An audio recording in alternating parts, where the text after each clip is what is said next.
Thanks so much for staying with us for midday. The U.S. Congress is on break this week, but Utah's congressional delegation is busy here at home. Senator Mike Lee here in studio to talk about some of the things he's working on in Washington. Great to have you with us this morning. Thank you. Good to be with you. Hey, one of the big things you've been working on is this USA Freedom Act, and it really gained a lot of traction when we saw that appellate court ruling on the NSA surveillance program, but recently the Senate voted not even to take it up. What's your reaction to that? So the Senate voted not to take it up. This happened after midnight on Friday night. I suspect that vote probably would have turned out differently had senators known how the next vote was going to turn out. That is, there were some who were hoping for a short-term extension, an extension of 60 days. On the Patriot Act. On the Patriot Act. Right? There are three provisions of the Patriot Act that are set to expire. One of them is Section 215, which is the provision used to justify this collection of all the calling data. Data on who you call, who calls you, when the call occurred, and how long it lasted. That's one of the three provisions that's set to expire. Some wanted to just extend those provisions for 60 days. That got only 45 votes out of 60 votes needed.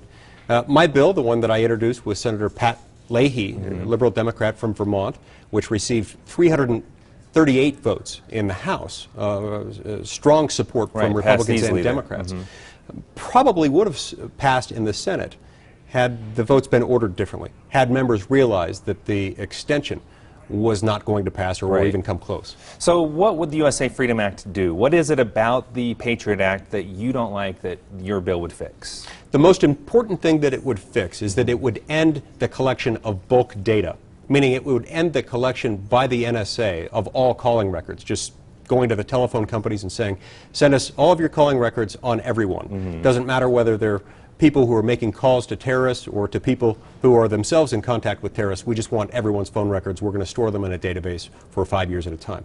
This bill would instead require the government to show that in order to get phone records, they need to show that the phone number in question is in some way in contact with a terrorist or with somebody who is in turn in contact with the terrorist. So to have more of a specific warrant in that situation. Okay, I want to talk to you about ISIS because over the weekend they've taken control of some pretty key cities in Iraq. Are you concerned about that? And more importantly, are we taking the right approach with our approach to ISIS in Iraq? I am very concerned about ISIS. This is a group that does not mean us well. This is a group that is increasingly violent and is increasingly bent on harming Western interests, on undermining anything that smacks even of Western interests. And that's why we're waiting for the President to show some leadership here as the Commander-in-Chief. He has the ability to present a plan.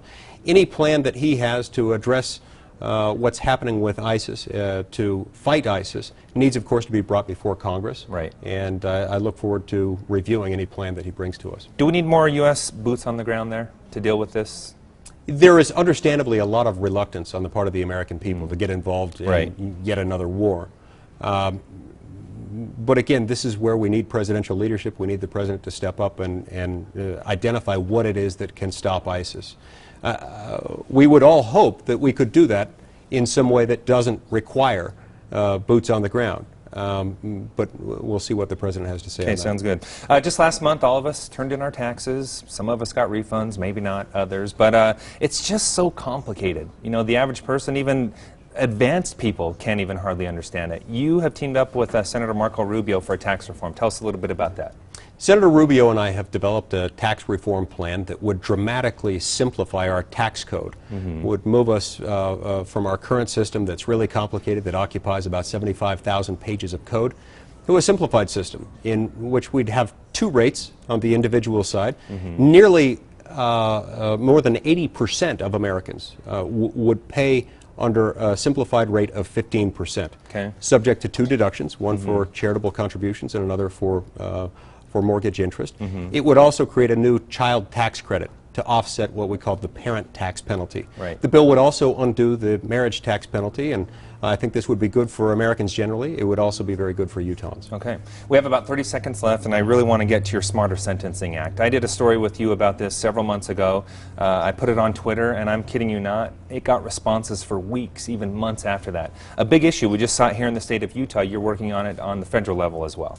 Yes, so this is another example of legislation that I've been able to put together that has cobbled support from Democrats and Republicans alike. I teamed up on this one with Senator Dick Durbin, a liberal Democrat from Illinois, He and I agree that our sentencing system needs to be reformed and that we've got too many minimum mandatory penalties within the federal system that are excessive. And so we've come together with some very common sense reforms that has a lot of support from both Republicans and Democrats. And similar to the reform we saw here in the state of Utah, it's more of a focus on treatment as opposed to incarceration. Is that correct? Well, this particular bill deals simply with the sentencing, deals with the way sentences are determined. Okay. And we were pleased that the President came out openly in support of it. And we were also pleased that we've got a lot of support, not only from senators, but also from congressmen of both parties. All right. Utah Senator Mike Lee, thanks so much for your time. You're welcome anytime to let us know what you're working on.